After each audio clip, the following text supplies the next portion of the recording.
Thank you, everyone, for giving this cover to Miriam Libby.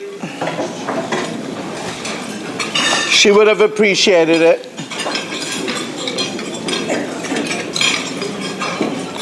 Do you know, Rishus Namadasra of Leierfeld, do you know that one time in the chemo lab, when she was in a lot of pain, she said to me, Maish, I wonder who's going to come to my funeral. That's what she said, and she really meant it. You know, but after telling her that she's not going to die for a very long time, I was thinking, the yikbar yikbarune, the Gemara says. Those that go to bury, people will come to bury them. She went to so many graveside funerals. Sometimes I would try to talk her out of it. Not feeling so well, it's freezing outside. Maish, it's a relative of somebody that comes to the Tillim group 10 years ago. Or I knew her mother's cousin.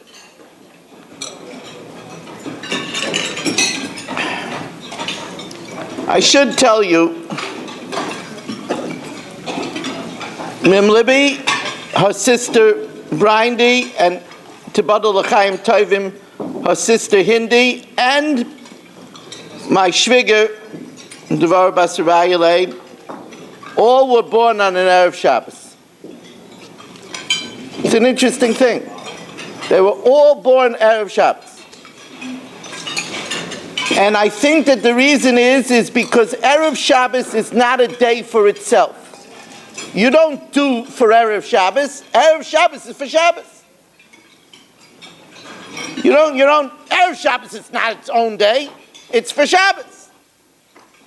And the whole Gelbtuch family, all three sisters and their mother, they weren't for themselves. They were Erev Shabbos-tika people. They were for everybody else. I come here, you know, we had a question that maybe we should make the dinner in a different place, make it special. And then we said, what are we talking about? Young Israel was her home. She knew all the waiters. By every time she used to run into the kitchen to thank the actors. She would go thank all the waiters. She knew them by name.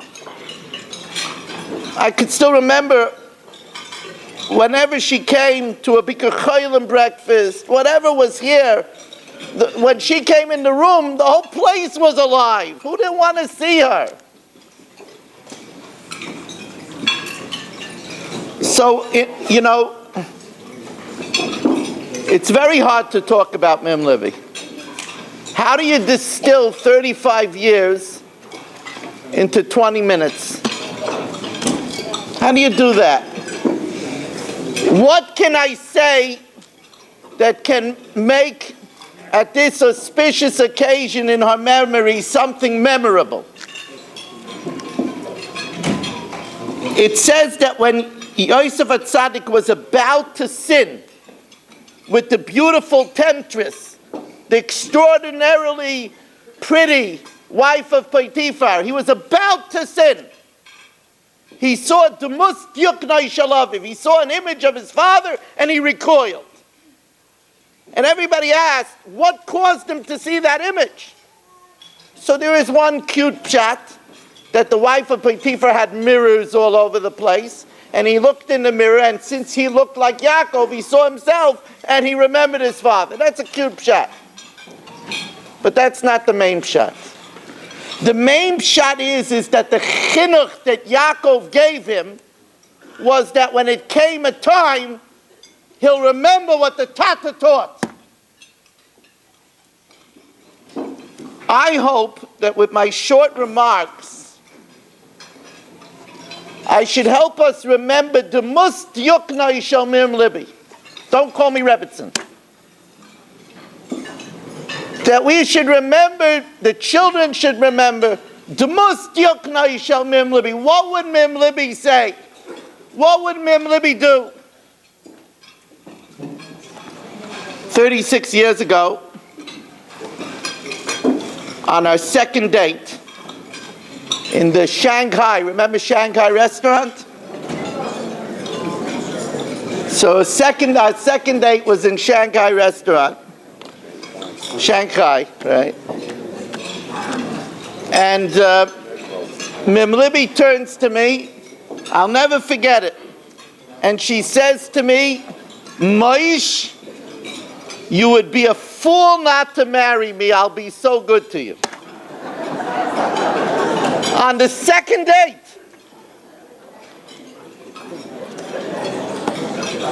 And she kept that word her entire life.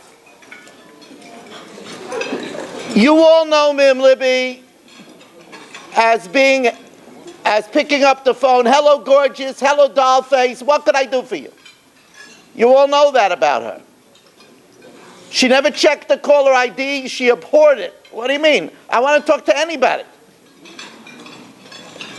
And you all know that if you needed her, if it wasn't good now, call me later, 10 o'clock, my husband's in Shir, I have all the time, I'll meet you downstairs at the end of the Tillim group.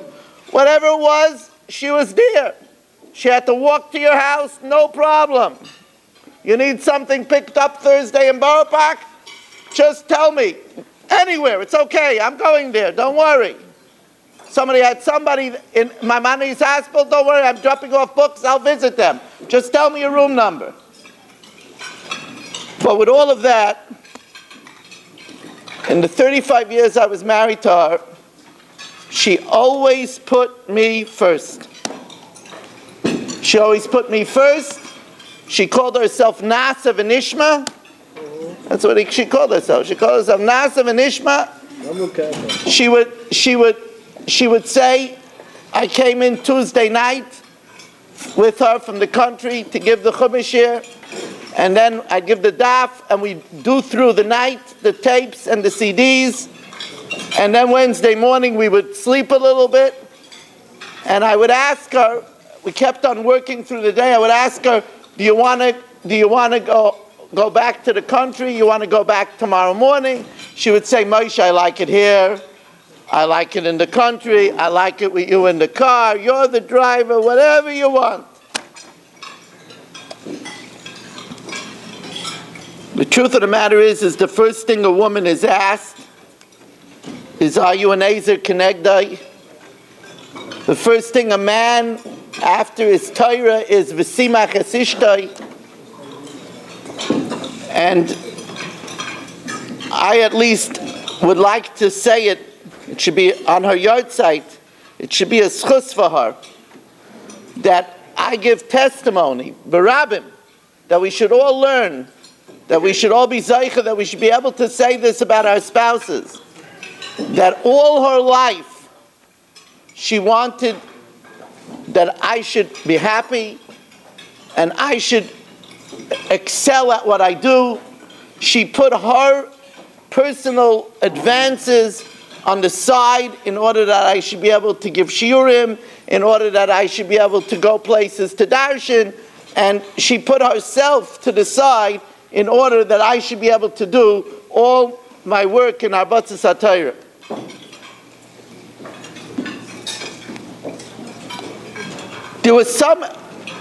There was a spectacular trait that she had, and that is she was an extraordinary friend. She was a friend that even if sometimes you forgot to call her and you got out of touch with her, she never forgot the friendship.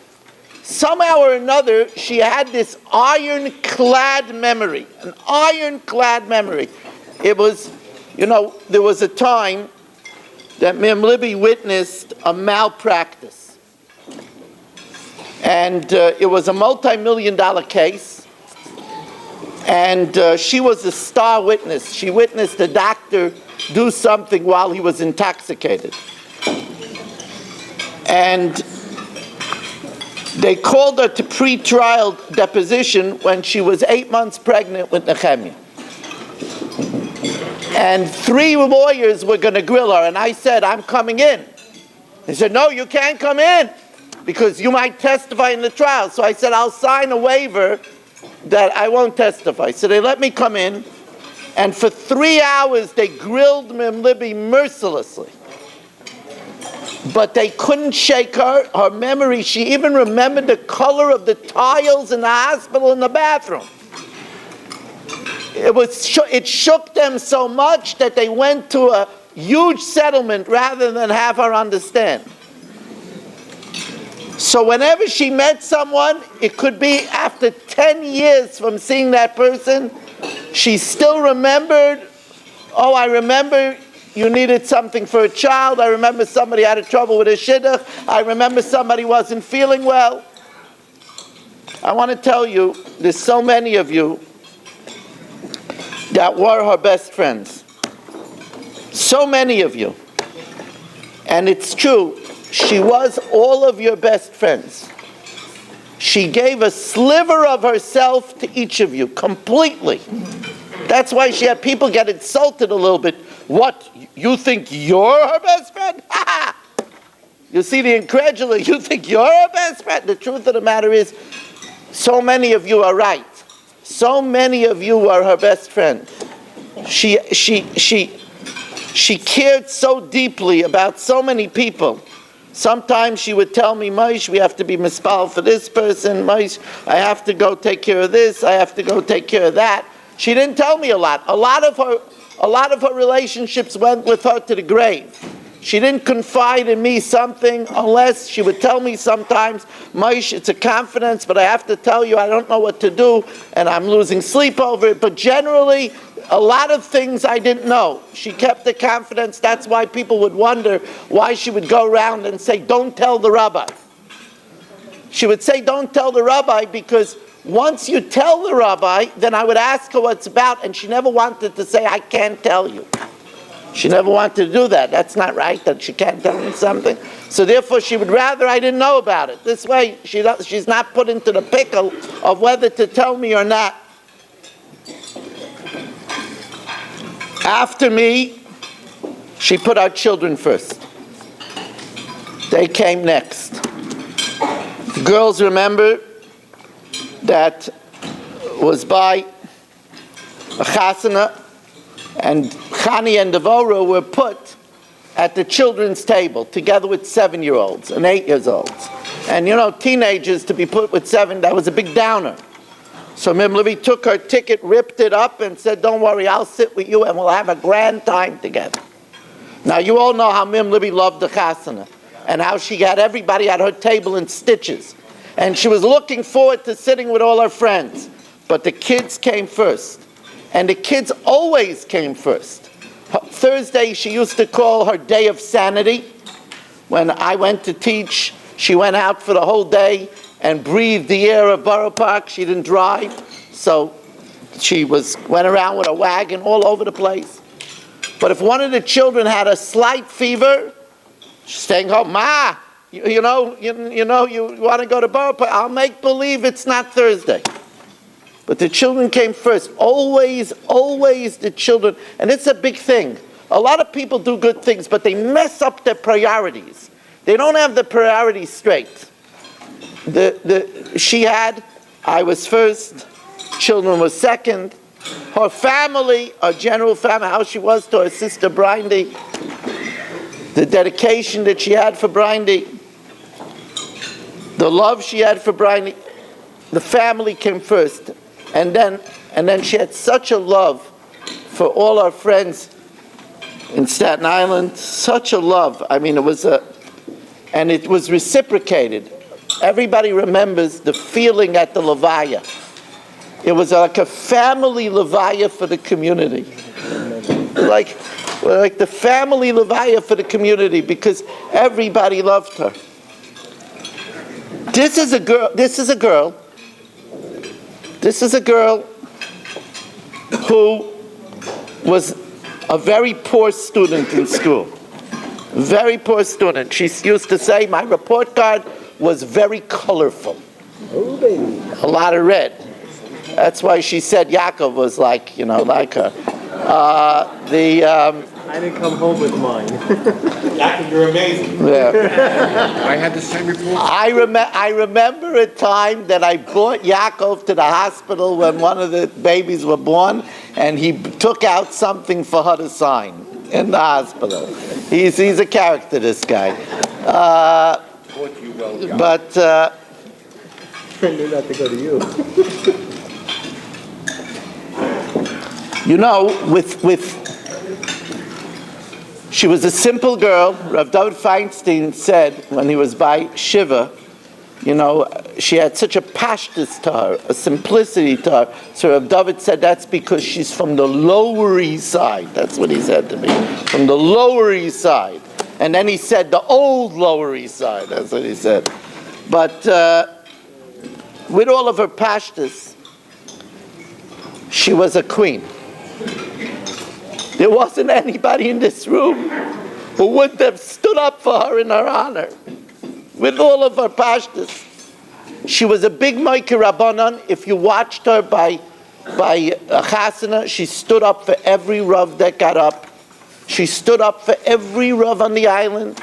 She had such a respect. That's why our children learned to respect Rabbanim and Rashi Yeshiva. She showed such respect for Torah.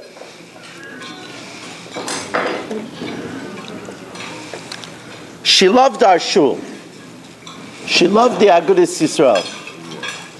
She got down on the floor and put on tiles.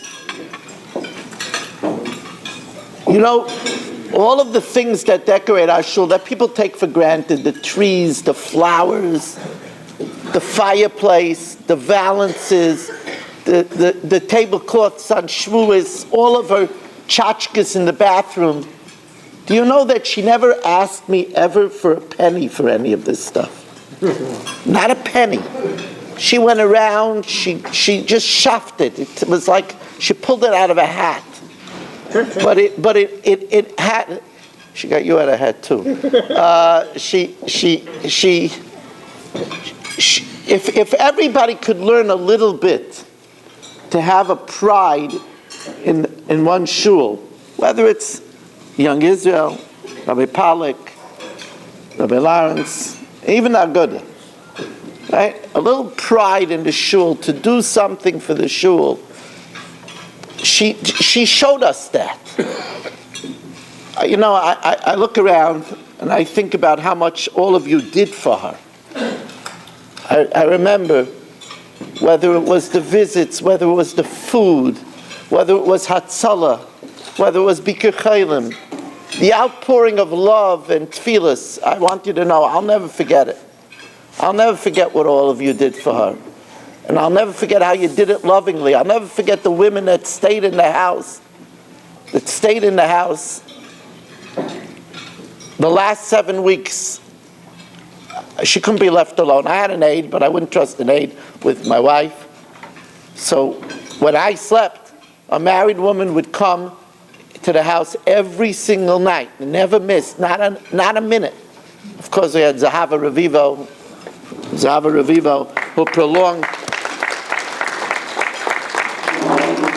She should be gesund.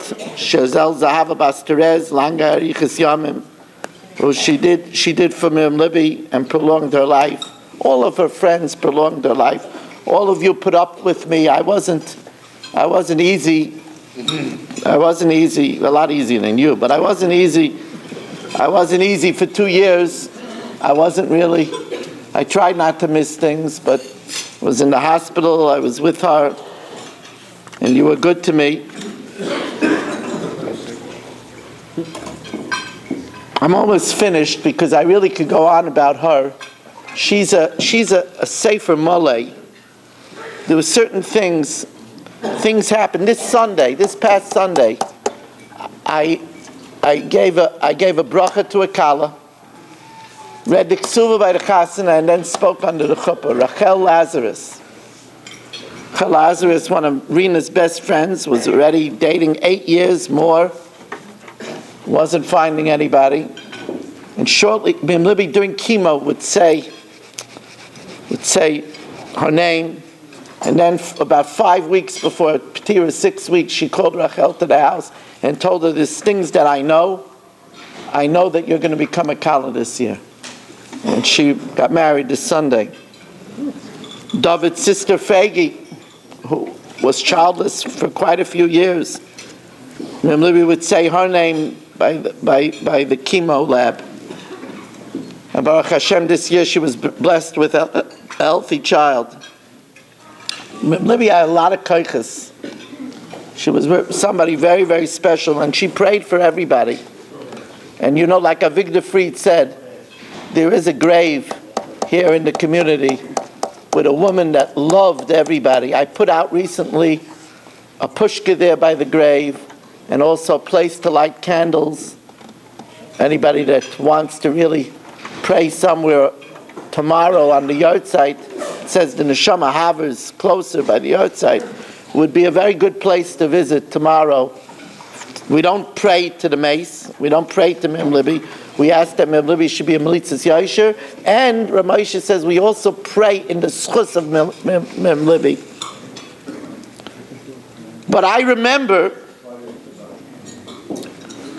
and you think about love, I remember her saying to me over and over again when she was in pain. She was on such pain that some nights she would climb on top of me and claw at my face in pain. Claw at me, and she would say, Moshe, I'm sorry. She was in such pain. First I would try, she was on slow release morphine every 8 hours. Then she was on Percocet 10 every 4 hours. And it didn't work. So then I used fentanyl spray. Each spray is $100. Now I give her a fentanyl spray under the tongue, and then an hour later she would say, Moshe, spray me again.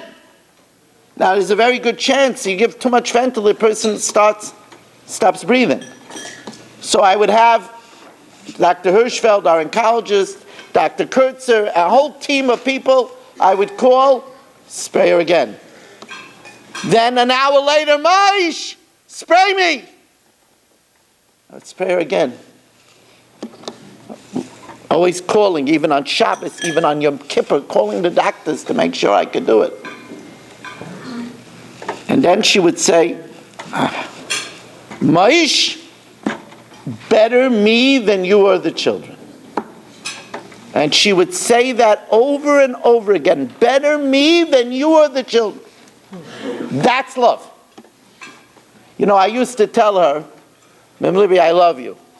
She would say, I love you more. So I would say, we'll call it a tie. And she would say, no, you don't know. I love you more. That's what she would tell me. And then I remember hearing what she said, better me than you are the kids, in the utmost pain. That's called ahava. So then it came, Mem Libby wasn't a fool. I tried to keep pancreatic cancer from her. For 1 year, I was successful. For 1 year, I kept from her. She said she didn't want to know. Moshe, you take care of everything. Don't tell me. And all the doctors agreed, because I knew she took care of a lot of people with pancreatic cancer that died. So I kept it from her. Until somebody called her up and said, look, I know what you have. Maybe you could help me. My relative just has this. And told her. They told her. They didn't mean anything. They didn't know. So then, of course, she started talking about dying. So one day she grabbed a hold of my hands. Moshe, that's what she said. Moshe, listen to me. I know what she wanted to tell me. I said, Miriam, we're not talking about this. She was going to tell me to remarry. I said, we're not talking about this. I have a long-term contract on you. A long-term contract, you know. I never wanted her to feel that I'm giving up on her. And till her last breath, I never allowed myself to think about anything else. Ever. I could say that in front of the whole rabbin. I never allowed till her last breath. I was always making plans. Anybody that knows how I worked with the doctors, the cancer at the end didn't kill her. She developed what's called a fistula, a hole in her colon, and that killed her because she couldn't absorb anything, and then her lungs kept on filling up. But we were winning. 32 chemos, we were winning. So what did she do? First she gathered the kids last Hanukkah. She sent me upstairs to get toys for the grandchildren and told the children that your father has to remarry and you better be very good to her. And then she went ahead and told every one of my friends who knew me, she told Dr. Kurtzer, she told others, Shelley Zeitlin who's here, told every one of my friends, you make sure that he remarries. These are the definition of a true love. We should all aspire, and should only be for good things. We should never know from sickness. But like Rav Palm said, a woman walks around her husband 7 times to make the statement that from now on he's the center of our universe. A man has in the ksuva, ana okir, I will cherish. We have to honor everyone, but I will cherish her more than everyone else.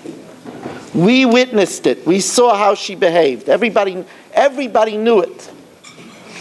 We were by the last Wallerstein convention. My brother Yitzchak married a Wallerstein girl, so we went for 12 years together to the Or Yitzchak convention. So this year, when I was by the convention, the Wallerstein girls, Chasheva married women, came to me and they told me, Rabbi Weiss, we always love your Shalom Bayis shiurim. We always go to them, we always love them. But she said, watching the kinetic energy, watching the electricity between you and Miriam Libby in the hall, in the dining room, you didn't need a bigger Shalom Bayis shiur than that. So they told me this story. They told me that by the Wallerstein Shabbos, there's family seating, except by Shalosh Shudas. At Shalosh Shudas, she was sitting with the Wallerstein women, and she started having cancer breakout pain. She told the women, I'm going to have to put my head down. I'm in a lot of pain. Do me a favor, sit in front of me and block me. They said, why? She says, I see my husband every few minutes taking a look. And if he sees my head down, he'll be hearing a flash. I want to give him a little menucha for a few minutes. That's in terrible cancer breakout pain. If one could do it in pain, then can't we all aspire to do it when everything is good? And to make each spouse, each mate, should work on making one another the most important person in their life and orbiting around their soulmate.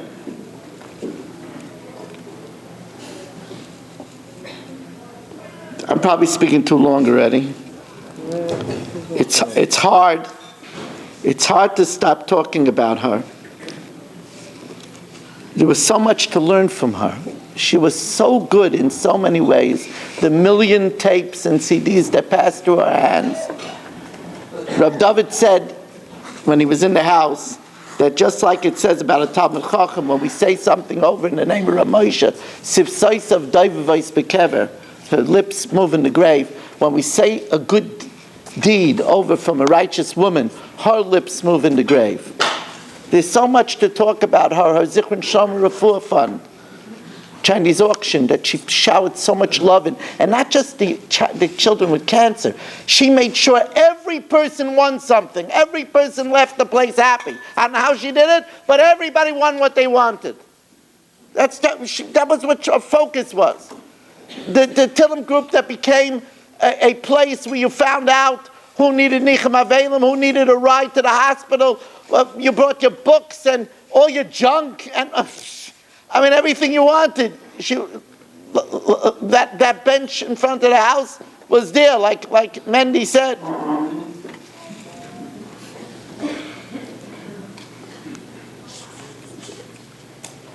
If everybody here can take something on themselves from what she did, do something from your shul, do tzedakah b'seiser. This week, Shlomi Edelman from Yeshiva Staten Island called me up that there's a koil younger man that's making a chassan that doesn't have money for the chassan. Shlomi told me, you know, when this family made a chasna, your wife always gave me money. So I put together, Baruch Hashem, I think about $1,000, and I gave it to him. And I said, they don't have to know where it's coming from. He said, that's what your wife always said. She said, I'm a passing ship. Nobody has to know about me. I'm just a passing ship. She would rather a person be hungry than be embarrassed. She always said that. Rather be hungry than embarrassed. To the children, each and every one of you reminds me of Mommy. Each and every one of you. Nehemiah, Chani, Yaakov, Devora, Rina Tzivya, Yocheved. Each and every one of you reminds me of Mommy. Each and every one of you has Mommy in them. And I'm very proud of you. And of course, like was mentioned, you played second fiddle to your spouses, Rivki, Shlomo, Chavi, David, Ephraim, Avi. She loved you more than our own children. That's for sure. I mean, everybody knows that. And what? It sounds jealous. Yeah, everybody knows. Everybody, that's for sure. She loves me too. Yeah. So all my friends, you're all my friends. Thank you for doing this in memory of Mim Libby. I'm sure she's looking down at from Shemayim, and saying, may you all be blessed. And she's probably saying, I hope Moshe doesn't speak too much longer.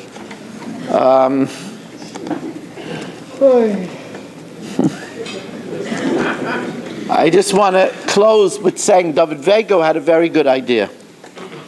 You see, the Aguda needs such support every year. Usually our dinner is much smaller, and we need it. We had, before the dinner, we had $15,000 in the bank. There wasn't a budget of even 2 months. We didn't know how we would get through the winter. We needed this. We'd like to be kaveya that the annual Agudas Yisrael dinner will be every year on Vav Teves. Every year on Vav Teves, except if it's a Shabbos. Every year on or around, if they'll decide to make it on Sunday, I don't know. But every year on around Vav Teves, we'll make it in memory of our Rebbitzen, in memory of Miriam Liba, Bas Reb Aaron, and of course other guests of honors. And Yaakov won't speak again, don't worry. And Barry won't be MC, so everything will be much better. And I hope and pray that we should be able to gather not for sadness, but we should be not in memory of, but we should be able to gather for each other's wonderful simchas for many years with gesund ad bias tzedek b'mher v'yameinu.